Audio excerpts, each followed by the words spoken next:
Every person is entitled to the opportunity to live to the best of their ability, with the support of society and with the support of their community. It's something that all people deserve and are entitled to.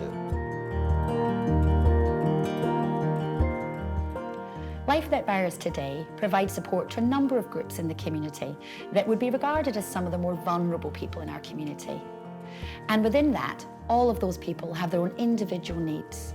But ultimately, all of them are trying to find their way in our community to integrate in a way that enables them to live their life. Our organisation's purpose is to partner with people and change lives for the better.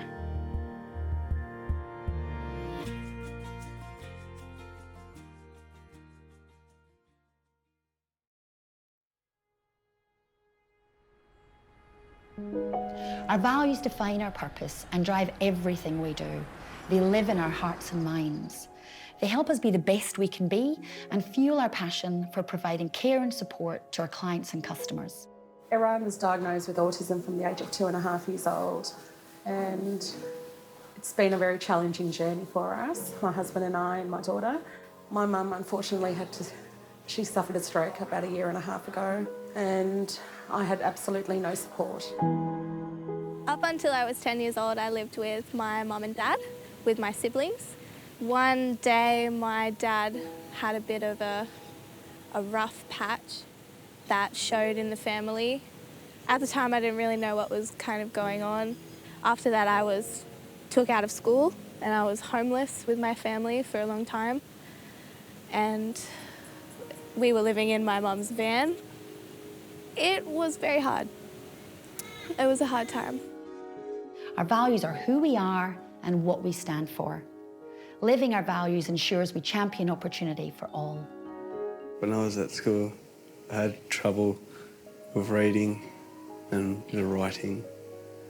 I didn't get along with the certain people around the school, and they was basically like picking on me. He was very, very sick, little boy, had so much wrong with him. He had drug and alcohol fetal syndrome and spent most of his life in hospital. I just wanted to give him everything that I could while he was here. So I'd take him on swings and I'd take him for walks in the rain. And one night, I knew he was getting close to the end of his life, and my husband and I chose not to put him to bed that night. We just sat with him. And that night at 11 o'clock, he died in my arms. So he was a beautiful little boy. We're an organisation made up of stories of people that we've supported and have supported us, contributing to who we are today. We've been doing this for 25 years. Ultimately, our story is about supporting people, which is driven by our values and our purpose. When I was a bit younger, I hung around the wrong people and got into a bit of trouble. I didn't really make decisions for myself. I just did what everyone wanted me to do. And at the time, I didn't see that it was such a big deal. And then I landed myself with a probation order. And now it makes life hard. After my daughter born to Iran, she's sick and have a heart problem. In Iran, the doctor said when she go to 2 years, she's passed away because Iran can't an operation for her. I'm 6 days in the boat and I have to come to Australia. It doesn't matter who you are and what is preventing you from achieving what you want to achieve. We all have barriers, some many more than others. And I'm sure that all of us can think of, if only such and such could change, wouldn't life be more rewarding? Or I'd be able to achieve more. Yeah, I found the original DA, but also, look, there's plenty of photos of how it used to be. It was overgrown with rubbish and nothing there at all, and the building was shocking. And so we got it for $1 a year, I think, in those days. Isn't that right? Yeah. Yeah. Yep. We were offered we could buy it. There's a couple. Glenn Turner said we could buy it. We said, no, we don't want to buy it. We just want $1 a week, we'll rent it. Yep, there's another cut. So that was when all the work was going on. Brings back memories, doesn't it? Yeah. I remember during the early part of the meeting, pre-lunch, we were trying to work on a mission statement or something. And there wasn't really, at that stage, a politically correct expression for people with social disabilities. And I can't even remember what the word we ended up coming up with was. But we must have spent half an hour tormenting over, physical disabilities are reasonably easy to accommodate, but God, that one was a really tricky one at the time.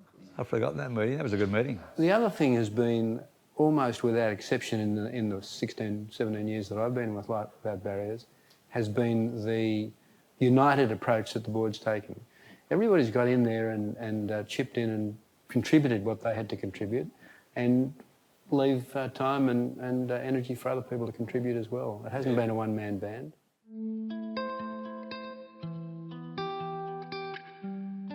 Do you remember the stages of the garden? Things like that? Yes, I do. Yeah. I was so thrilled when I found it again. Yes. Look, there's pictures of him everywhere. Who's this young guy? Yeah, gosh. It's a unique story because we didn't start in a big sandstone building or a commercial building in the city. Our founders didn't have a big strategic plan about what they wanted to be, a national organisation. They really just wanted to provide something very different and unique. Because it was really started genuinely by the community and friends and family of our chairman who saw a need in the Newcastle community for people with a disability. And so they used a room at the Delaney Hotel in Newcastle and started to have meetings there. And then really through volunteerism and generosity of the Newcastle community, they built it up where they were given the Parry Street premises. And it enabled the organisation to really get on its feet and to welcome people with a disability into the centre and to the gardens as well, which was something that was really quite new to Newcastle at the time.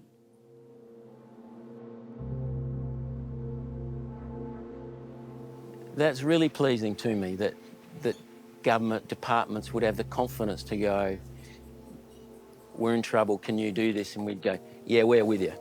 They knew us as the kind of can-do organisation that would do what we could to assist them. As I kept saying to everybody, probably our corporate staff, keep up. I'm sorry, we can't stop. Keep up.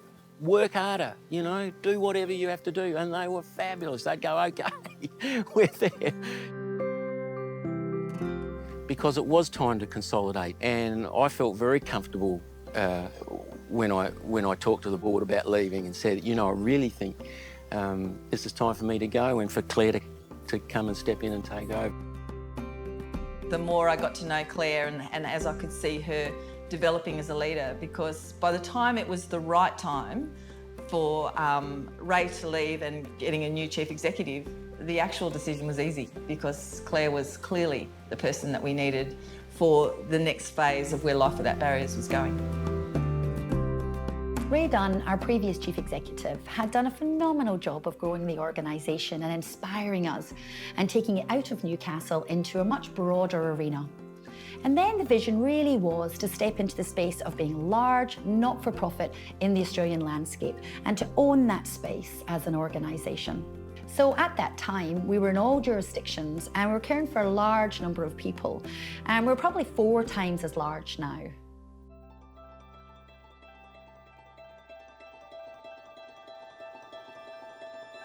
Respect is a basic human entitlement that we all have, irrespective of our position in the world, whoever we are. Having a reconciliation plan in an organisation so big, such as Life Without Barriers, is very important because it holds people accountable. Having someone accountable in their workspace around reconciliation enables them to see what they need to do day to day to help Aboriginal and Torres Strait Islander people. In each state it was different, so based on the community and the community's needs, we were asking those communities to tell us what they wanted. We are committed to reconciliation, and our commitment is embedded deep within our organisation. We recognise and respect the important connection with culture and community for Aboriginal and Torres Strait Islander people. We looked at strategies of engaging the Aboriginal community, how best we can work and engage through programs, creating partnerships and looking at better ways and better outcomes to work with our community and our young people.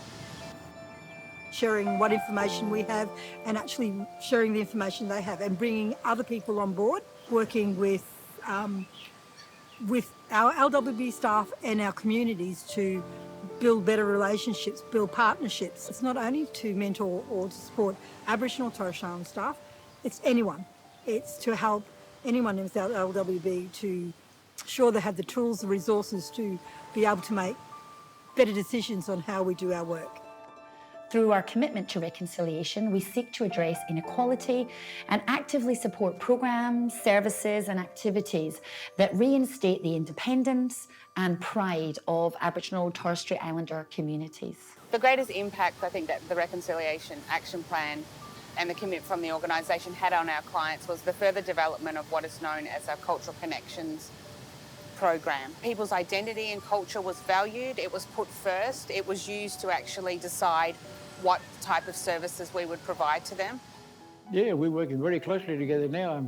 I'm presenting cultural awareness now for Life Without Barriers, which is good at making the staff there aware of our culture. And it's good that, you can share all that with each other, Allowing the flexibility to build rapport with our communities and walk in there and introducing yourself as, this is who I am and this is who I work for in Life Without Barriers, and this is what we do is for our team is advocate for our kids in care. Richard and Tracy, they're setting the example, for other carers.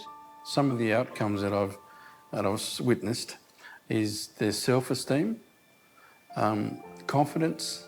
Learning some of it will take them forward in life, and that's what we want. These are our future generations, so we should care. I do think that our team work a little bit different than mainstream caseworkers. One thing that I feel that our team does very well is making sure that our kids are connected and that they have an understanding of why they're in care and ways to move forward.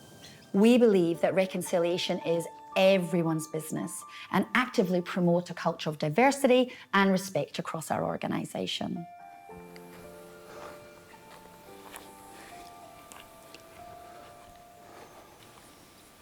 I work with children, kids in care, and I love working with them mainly because I can relate to them because I've been in the same situation when I was growing up. Yeah, well, this program I'm running with Life Without Barriers is called Gitaba, which means strong brothers. Once you come to this gate, I tell them, you're part of me, your family. As Uncle will say, when these kids come on this land, it's a part of them and a part of that ownership and getting that guidance from Uncle as well. I get a lot of kids come through here over the last 10 years, and about 90% of them are troubled kids and I need kids. Some of the successes we've seen of programs like this, we've seen young people transitioning from care with stable jobs, education. I've got a couple of our youth workers that work in our region who are young people who have had gone through the transition from care team. They've actually successfully transitioned out, gone to TAFE or university and got their own degrees and qualifications, and are now youth working for us or doing case management roles in the organisation. And it's connecting back and as Uncle's saying, been doing that for hundreds of years. And when we come out here, no television, no electronics, telling stories about the land and that cool air around that fire. Very, very important. We always praise them up, they accomplish something, and doing something for themselves, and they want a bit of that praise, and they're quite proud of it. They're adapt and just free, they just let it all hang out.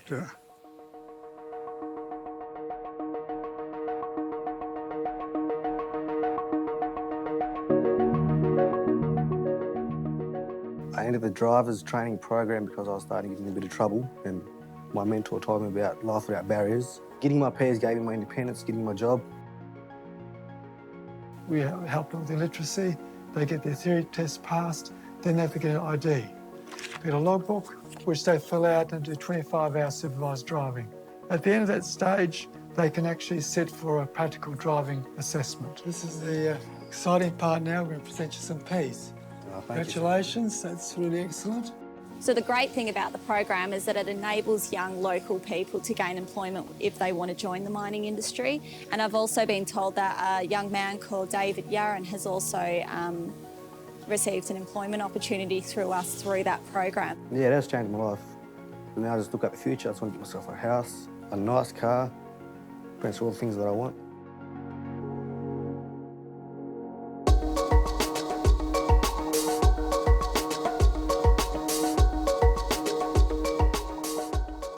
As we grow and as we develop, how do we make sure we don't become a bureaucracy?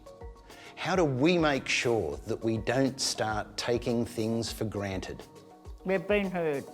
Yeah, We have been heard. big thing has been heard, and having the company having the time and putting it in so we can have our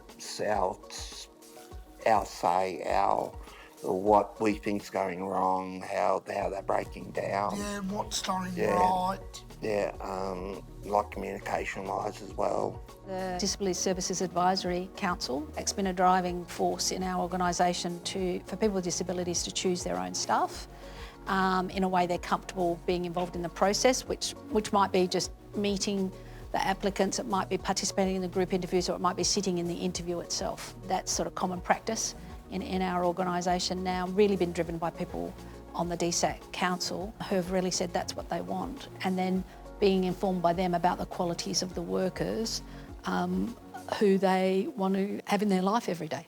I've helped solve a fair few issues, which included helping rewrite the client handbook. There's another thing then, we can use Life Without Barriers as a background to go to the councils or whatever and say, look, Yeah. we have got you've got a problem. And Life Without Barriers will go and help you solve the issues. Yeah, to evolve with the times. Yeah, evolve with the times, to actually to work with the clients, get the clients' input. But if we are going to achieve for our clients the best opportunity for them, it will involve us being courageous, taking risks, being open, being frank, and ensuring that we do the best for our clients.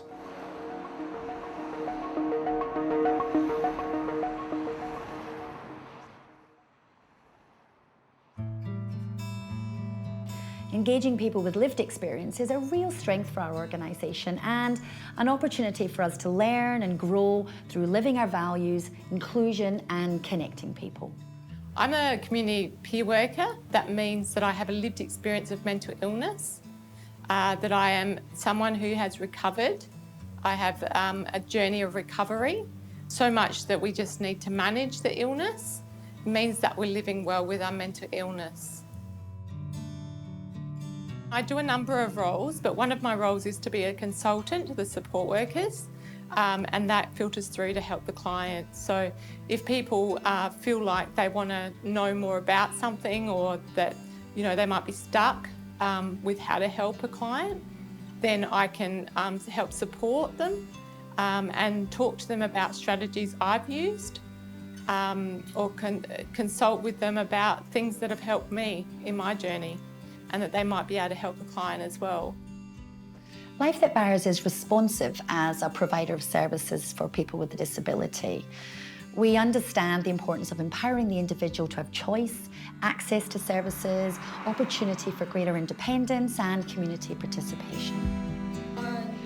So we opened McMeekin Street in early 2014.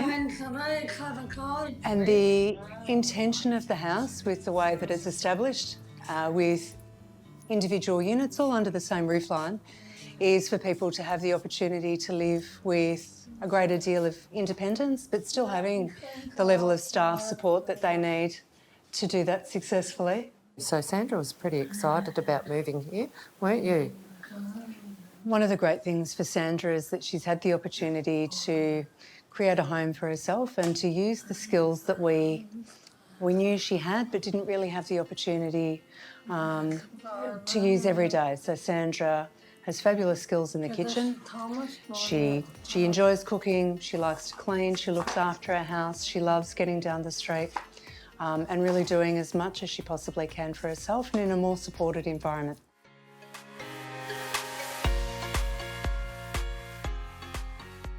We have Johnny and the boys, Johnny and Macca and Sandra come down to the cafe each day for a coffee, and sometimes they have a meal. I think that we also did a lot of work with our neighbours, introducing ourselves at the very commencement of the build and giving the people who are going to be living here the opportunity to come down and spend time in the community. It is an important part of Life Without Barriers DNA to try and be part of the local community we are working with. The more we can have broader community involved in supporting people with disabilities or people who need support and care, again, the better the chance we've got of being able to create a life that will lead to people achieving what they're capable of.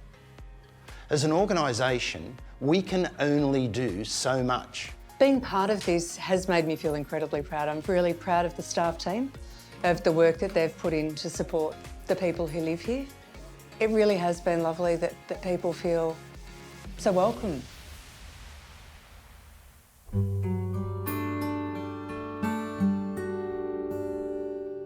It's a high needs facility, but it's also the clients' homes. We've tried to make it a warm, friendly place, a calming place. Each of the people who live in the homes have their own beds that are purposely made for them. We can raise them because when we perform personal care for each person, for staff safety, we need the beds at a certain height and a certain comfort for the client. With the support from LWB, as far as logistics, property maintenance, fleet and the like, we can continue to give the best possible care to our clients. Without them, this wouldn't be possible.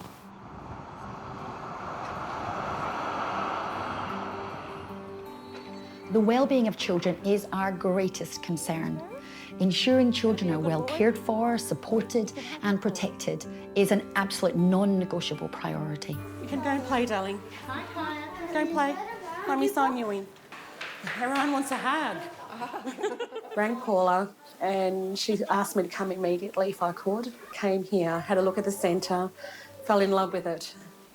Just everything was open. I knew my son would absolutely fit in. It was like a miracle that everything just worked for a reason. He comes home and he tells me he's been here, he's been there. He finds things that he can talk about the world. Speech has developed. This whole week he's been talking so much more and I can't shut him up anymore. Mum? Yeah, Mum? Do you know all the names? Mum? Maxwell jump? You can jump. Maxwell jump. Maxwell jump. We take an evidence-informed, proactive and positive approach to enable our staff and carers to prioritise the well-being of children at all times. The vision of the School Holiday and Respite program is to enable families who have a child with a disability, or sometimes multiple children with disabilities, to basically have respite. But instead of it just being a respite centre, we like to really focus on life skills for the children and assist the parents to parent, I guess, in a way, which, you know, hopefully that makes it easier at home for the family when the children, or the family units together.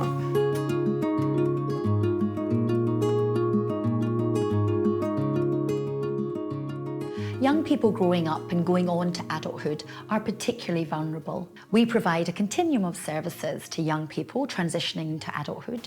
So I was given the option of either community service or being on probation. When I went to see my probation officer, they gave me the option to be in a group called Back on Track that's run by Life Without Barriers. The main thing we had to do was think of a time when we've broken a rule or a law and reflect on that, on how we were thinking at the time, how we were feeling at the time, and eventually you get into how different ways you could have reacted. What we're doing in this program, we are teaching the participants the skills where they actually can change their thinking. Back on Track helped me get into a construction course. They knew I was interested in construction and cars and stuff like that. They went out of their way to get me into the course. They also helped with employment, letting me know like different opportunities and stuff. So I set a few goals, mainly on the way I lived my life. And with Back on Track they helped me make little goals to get to those big goals. And I've achieved pretty much all of them goals now. And I'm a lot happier.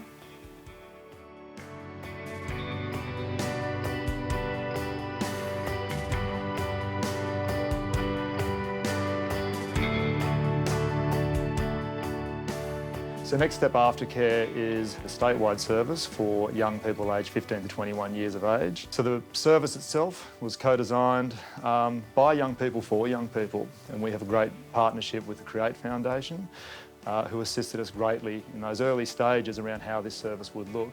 Create connects you to other young people going through similar circumstances, going through Department of Child Safety, you know, transitioning or whatever, so then that way you have someone to relate to.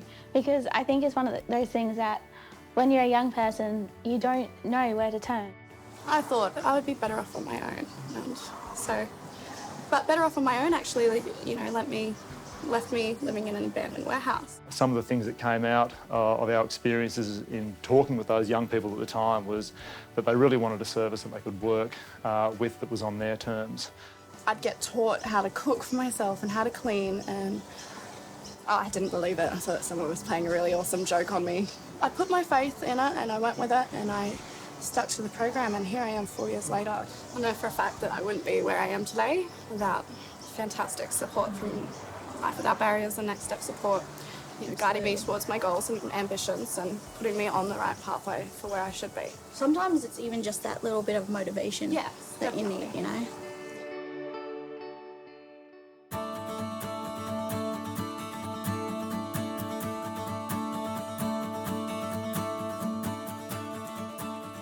Seeing the work McCarty does with just their support network and what they're able to provide is very, I'd say, influential to a lot of young people. And it's a safe space for young people. So when they come here, it's not just about working on the mental health. We work on physical health, daily living skills, budgeting, cooking, all the basic independent life skills that most of the young people that come into EI have never had or never been taught. It's a place where they feel respected, heard, valued, and they're their own expert in their recovery journey. We're just here to support them and to maximise their opportunities. With these young people who were homeless, they unfortunately would slip through the gaps in services and they wouldn't be able to access the appropriate mental health care and support. So when it was identified that there was that gap, this service provided a stable base for the young people to have a place to live, a roof over their head, in a supported environment, and enable them to access appropriate mental health services and the additional support of the team from Life Without Barriers. Through helping the Guardi, I've been able to apply for a TAFE course, and that's just a bridging thing in order to kind of, bridge the gap in my education. While being here, I've done a 4-week course online. It was just a free one. It was just to get me to see, just to test the waters a bit, because I haven't been to school for a few years now. I really enjoyed it. I enjoyed learning and stuff. And it's one of its kind in WA as well. It's a unique collaborative model, and the outcomes speak for themselves. We have young people that will come in here and stay here with no hope, no dreams, no aspirations. And by the time they leave, they can be working at university, studying, volunteer work, reconnecting with family, and understanding a sense of themselves. Very, very rewarding for us to see the changes that the programme makes for young people.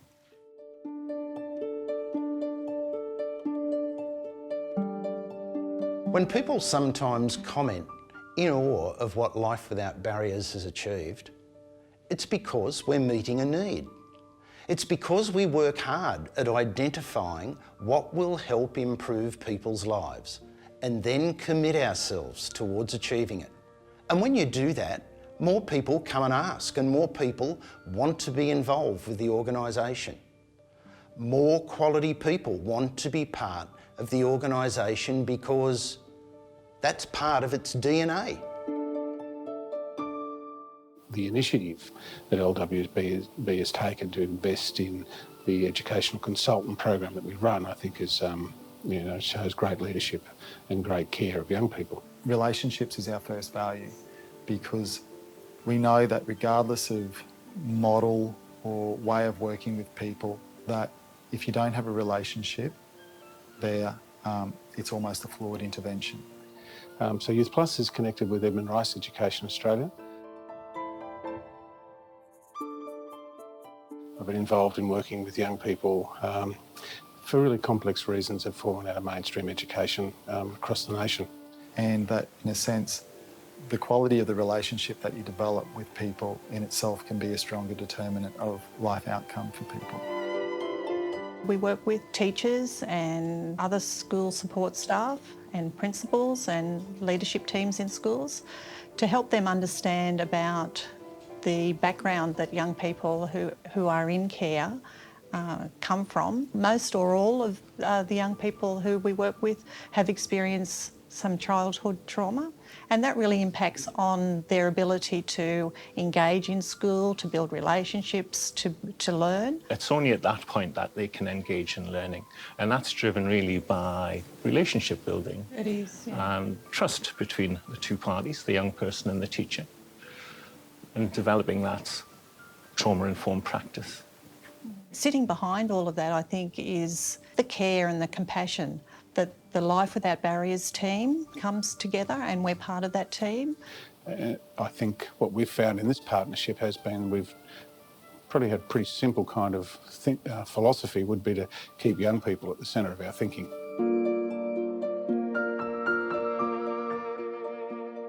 We value relationships. Yes, we have resources and capability to provide care and support to people, and all of those people in those relationships have even more resources and capability than we have alone. As a result of our commitment to providing services to people with a mental illness in the community, we joined the Partners in Recovery Consortium as a consortium member. We'll do a really holistic kind of assessment of what's going on in their lives, and that'll cover issues from housing to employment, to mental health, to medication, to physical health issues and whatever else is going on. I think it's incredible to me how coming together as a team twice a month, or was monthly, or different meetings, and developing those working relationships, and it just opens doors and connects, links, pathways for people, and of course that has a direct flow-on effect to individuals accessing services. I think that's quite unique and has been a great feature, and actually shows the strength of this type of partnership. Yeah. So as far as the recovery college... We really believe that we need to bring that support from the community and from the corporate world, business and government, all to bear for the benefit of the people that we support.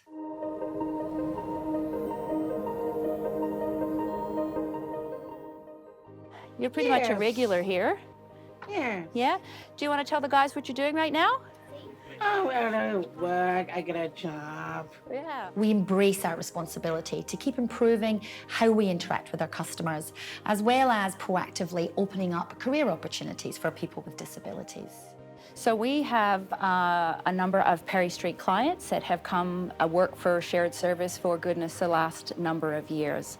And we've had so many amazing benefits come with that. They come for about 3 hours and they partner with the shared services across a number of administrative pieces. And I'll emphasize that they're real jobs. So the work that Perry Street are doing is some of the work that the shared service team would be doing to get people paid, to get the timesheets in and to get things coded. Yeah, how many have you done today? 59, they feel they are a part of the team. And it's an amazing win-win. You know, we can see Perry Street growing and learning with the new tasks that they're learning. And it's, as I said, it's a task that we would normally do. So some of the relationships that have been built between shared services and Perry Street, it's probably been one of the most rewarding pieces of all. Woo! Come up here!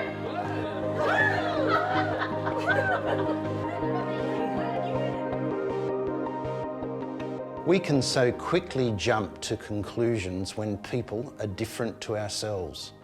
We jump to opinions that are simply based on our own experiences, that don't reflect in any way what has happened in people's lives that has resulted in them being in the circumstances that they're in.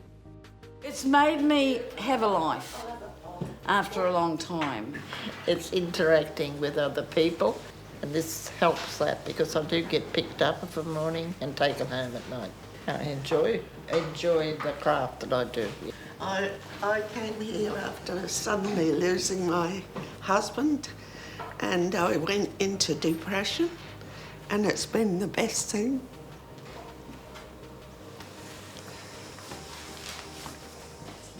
And one of the main things I actually explain to our seniors is you're not there to forget your memories, you're there to make new memories. We let them cry, we let them voice it, especially if they've lost a loved one. They think their life is pretty much, that's it, I'm just here to exist, but we're the new memories. And it's the best thing I've ever done in my life, I think, was coming here. It's just amazing. Would you not agree? Yeah, it is. Absolutely. We have worked really hard to try to make sure that we don't only support people who are easy to support. We have intentionally wanted to support people no matter their needs. We have several programs here in Toowoomba. It's basically where we actually assist individuals through active support model to learn new skills, life skills, and be able to move to and transition to independent living. Sue asked me to want lift getter, and so I did. Look after it. To be the most a better life. Being independent. Some really difficult skills, some stuff that they've never done before, and things that they've maybe, you know, never experienced before, and providing opportunities for them to do that. I make to Sue a coffee shop. He's right. He did clip. He did clip, didn't he? So depending on the support that the person requires, we're able to actually adapt the support that we have at Life Without Barriers and be able to assist them any way that they can. So it's been the most rewarding job I've ever done. It's the most inspiring.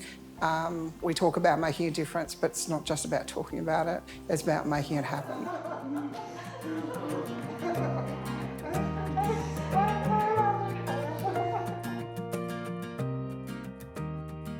So much of what could be called imaginative is really simple things that make a difference that people have not had the opportunity to experience before. And that's simply the way Life Without Barriers does business. Today we're just finishing off part of our big mural based upon the container rainbows in Freo. And it's just about pretty much asking ourselves what we'd like to be if we could be anything in the world. And first of all, getting each and every painter to paint themselves as that version, and then taking the mural to the actual locations. You're good with a roller, eh? It's team building, confidence, and you're actually achieving something, and that's something you're proud about. Yes, I done that one, and I done that one over there, and the bat I done myself. The clients, as they first come to the centre, saw themselves predominantly as a person with a disability, but now they see themselves as budding artists, which they are in their own right. At our last exhibition, they sold every one of their pieces. We've been making a real focus on now is trying to take the art out of the classroom or out of the centre. One of the other girls was into taking photos, so she came and took a photo of it, and then it was her idea to make this our next big painting. So we've brought all the guys here today to showcase them their piece, finally what it looks like and the actual location, and to have them standing underneath it as to, because they drew their aspirations as to who they'd be in their dream world with no barriers. So today was to unveil that. Are you guys all feeling good? You reckon we did a good job? Yep. Want to see how it looks now? Yeah. You ready, Angelo? Yep. All right, let's check it out.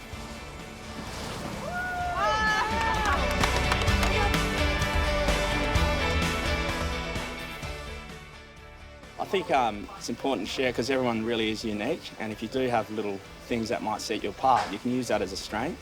Yeah. You know, you've got something nobody else does, and it might be hard, but you can turn that into a strength and really blow people away.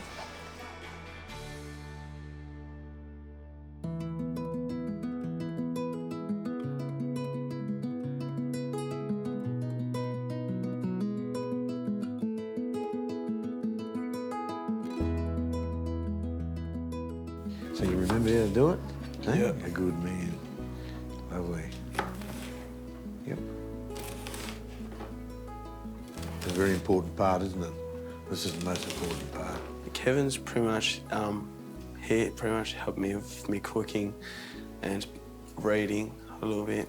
And one of the big things was that he wouldn't catch a bus. And we worked for ages on trying to get Corey into catching a bus.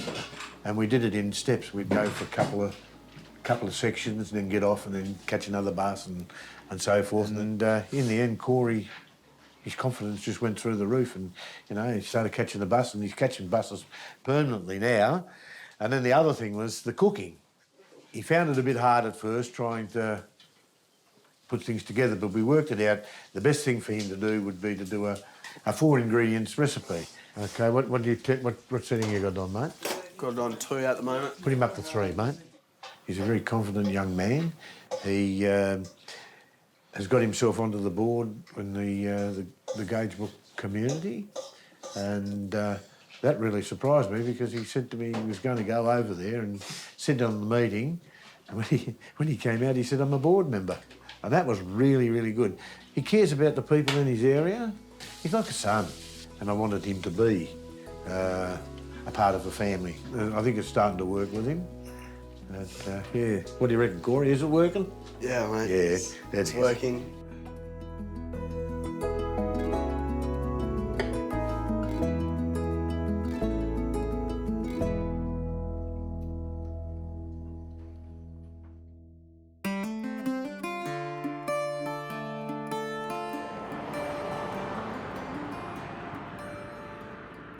Life Without Barriers has been operating in the Northern Territory close to 13 years now, and it's a challenging environment to work in.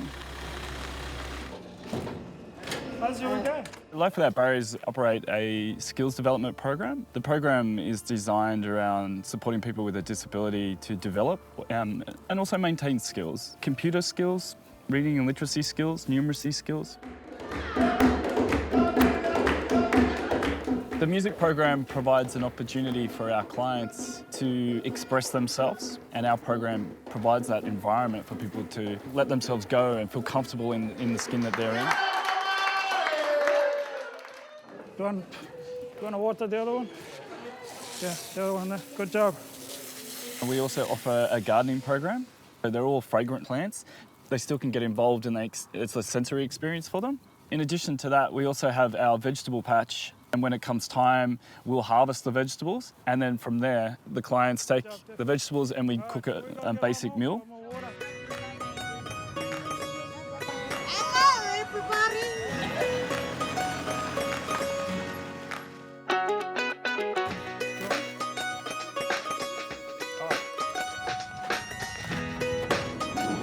That's it. Please come on. We've started a new cooking program. It's called Bushwalk Cooking. So we engaged Roy, who specialises in teaching small groups, how to prepare nutritious, tasty meals out in the bush. Who likes coconut fish curry? Me. You do. This is really important for our clients because it gives them an opportunity to get out of the centre and get amongst, this beautiful landscape that we're on. We're cooking a stir-fried beef and broccoli today. We've got 2 groups up the back there making 2 other recipes. As soon as everything's ready, we'll get the fire started. Beautiful. So far, it's been pretty good. Like, everyone's been involved and getting everything prepared and cut up, as you can see. And hopefully it'll be a tasty lunch. All for adventure, outback, bush cooking. Bush cooking crew. Sounds Until pretty next good. week, we'll see you somewhere off the beaten track. Do you want to try, Benson?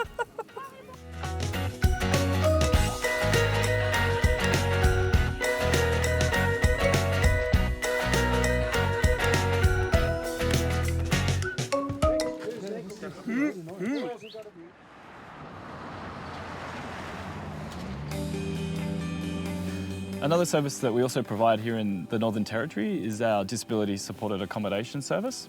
There's 4 young men that we currently provide support in that house. We sit down with them and try to find out what their interests are, what their goals are, and then what we can do to get them involved. Mickey, for example, loves to bake, loves cooking and wants to get into some volunteering or working in a kitchen, and he also loves working with animals. So we put him his chickens and he makes sure that they're fed and watered every day and collects the eggs. Fabian loves music, movies. He's able to communicate using an iPad as well. And Lance as well loves animals and is a super social guy. Loves showing people around his house. There's a large focus around supporting the young man to be independent as possible. We've put in a lot of effort over the last few years to really consolidate our services and ensuring there's consistent approach to working with our young people. The young men, when I first met them, you know, they wouldn't even look you in the eye. If you can compare to where they were a couple of years ago to where they are now, they're excited, they're full of life, you know, it's amazing. One of the larger challenges that we face as an organisation is working in remote communities. You won't make any progress without building relationships, either with people you're working with or partnering with other organisations. Life Without Barriers was fortunate enough to partner with a local Aboriginal organisation, Walcha. So we got together with Life Without Barriers and yeah, we just had a bit of a festival going on there out at Ross River. For our disability clients that attended the program, it was an opportunity to be outside of their normal life, you know, and connection to land as well. It was about people coming together from communities all around Central Australia. The highlight of the festival was the reunion of the families. They were very happy to see each other and they had a good time and just spoke about their country. And so much so that no one wanted to go home.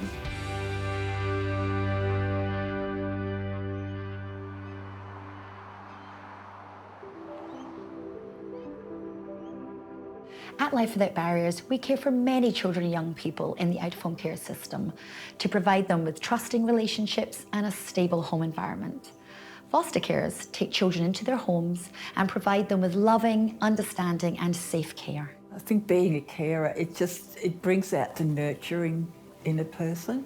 I think that what we do as clinicians with our clients and carers is to try and initially make a more secure environment.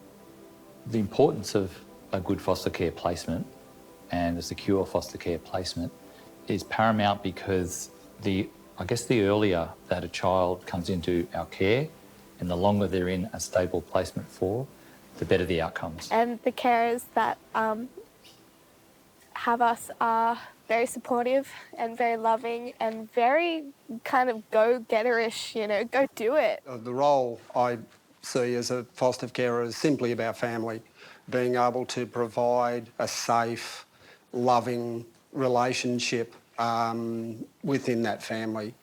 We're at the University of Newcastle because this is my university of study because I am studying to be a science teacher. And the rewards are seeing them flourish. Courage is about values. And courage is about commitment to those values.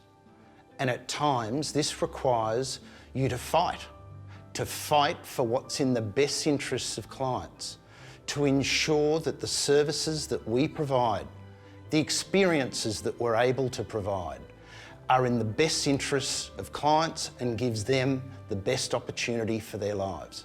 I knew that I just needed a little bit more help and stuff, and now, look, I'm in sports now. And look what you've achieved as well. Look at all these medals. Yeah, here's the gold medal for the National Games. I like it because I get to be more proud of you than I am already.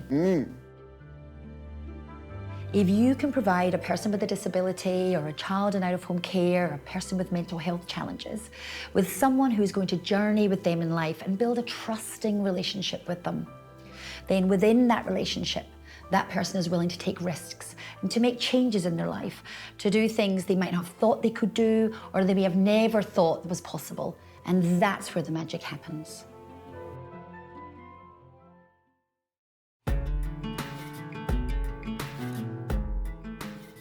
We know that families are the first and most enduring relationship for children and young people. At Life Without Barriers, we have been fortunate enough to work with many amazing birth families.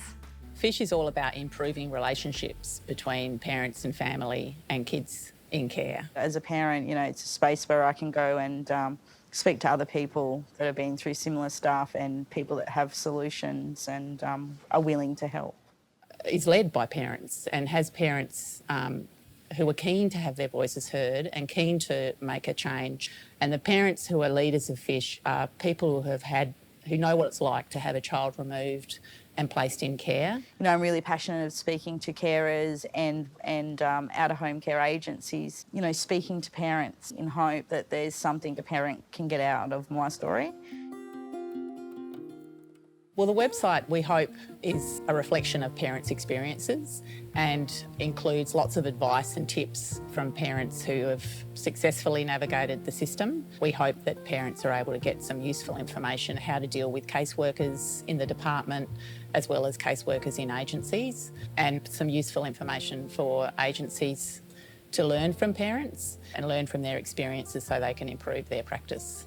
So part of my idea of all this is make the parent as stable as possible, which gives a better outlook for the child. Life Without Barriers has really taken a leadership role in Australia around family inclusion in our partnership with FISH. That's really helped gather momentum and hopefully contribute to better outcomes for children nationally as well as here in the Hunter. With working with Life Without Barriers, they're one agency that has made me feel equal. They haven't made me feel less than, and that's a huge thing to say and a huge statement to say coming from a parent with kids removed. At Life Without Barriers, we have grown to service over 300 communities across Australia. We have been courageous and responsive as we've taken on new programmes such as our National Immigration Support Service, which is a culturally diverse programme that responds to the needs of our refugee and asylum-seeking clients. Mohammed, good afternoon. What are you working on today? If I go back and look at what actually brought me into this space of work is my own background. I came here as a refugee and I had some settlement issues. With the challenges that I had, I thought, what is it that I can do to be able to equip me with skills to work with people that are experiencing similar issues? So I enrolled in a counseling course and then did the student placement, did this type of work, really enjoyed it, and I thought, well, why not, pursue a career in it? And that's where I am now. All we need now is to upload your cover letter, which I can... The support we provide here, National Immigration Support Service, to people that are seeking asylum. On some occasions, we've had, English classes run by us or in partnership with other organizations. Some of the clients say, look, thank you very much for being able to provide this service to me. It means that I've been able to get out of my house, come here, learn, and not only, acquire skills. I was able to connect with other people in a similar circumstance.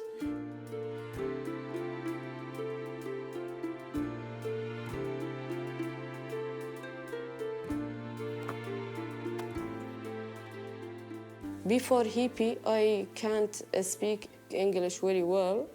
I don't know the shape names. I don't know the more things I don't know, but I'm trying to speak English better and then better. We have in here an apple. Yes. And here a ball. So are these two things the same? No. No, they're not the same. No. HIPPY means a Home Interaction Program for Parents and Youngsters. The program is designed to be an early learning and parenting program so that families are given the opportunity to learn some new activities to do with their children and get their children ready for school. As a home tutor, we do our training every week with our coordinator, and then we go visit the family in their home and we deliver the program. Before hippie, very hard for me to speak with my daughter, and when I'm go to a hippie program, I'm better. I can speak with her. This is very good for me. I'm very happy I'm come to Australia.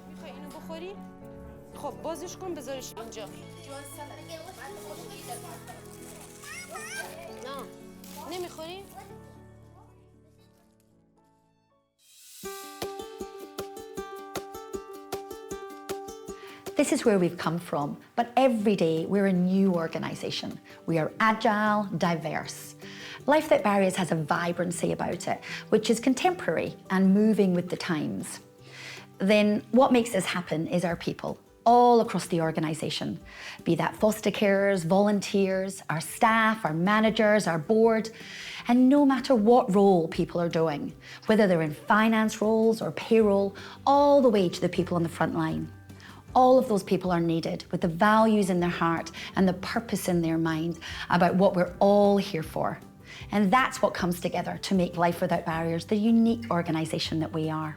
And it's really nice to know that you're part of an organisation that has a heart to actually assist and help people. What I like about this work and Life Without Barriers is that the values speak volume, about what this organisation is. We are courageous, responsive, to do things differently, to be able to respond to the needs of the clients.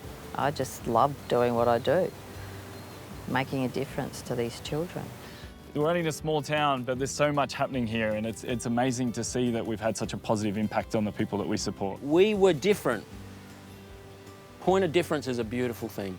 Embrace it, embrace it. I think of how many people that have been positively impacted in those 25 years, and I think it's the board's responsibility to make sure that we continue that journey, that we can positively impact so many more people, but do it in a way that's safe and in line with the LWB way, and really create a difference in our community. And I think that's what we want to do for the next 25 years. So where are we really going to take this organisation?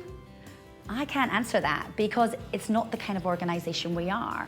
But what I do know is how we're going to do it. It's about our values. It's about our culture. It's about our responsiveness and our courageousness, our imaginativeness and our respect and caring attitude. It's about never giving up on people. It's about us having that can-do, optimistic, hopeful approach to people and actually genuinely meeting people with where they are in their life and partner with them to change their lives for the better. With any organisation that grows and develops, we all have visions. But to me, the area that we are in, what will really drive what you do at the end of the day is what's in here and what's up there. And they are our values. When you look at our journey today, it's from some very humble beginnings in Newcastle and Parry Street through to where we find ourselves now, which is one of the largest and most diverse not-for-profits in the Australian landscape. That is a tremendous journey and a tremendous achievement that I am personally extremely proud to be part of. And I really hope that everyone who's been part of that journey, whether they're with us now or not, feels really proud when they look at where the organisation is, where we are today and what we're doing. We started with one client, one individual in Newcastle who wasn't getting the services as needed. And now we find ourselves on any given day providing care and support to 16,000 people across the Australian community. In our minds, even though we recognise that journey, and we are really proud of it, and a lot of it has been hard work, it really is just the beginning for this organisation.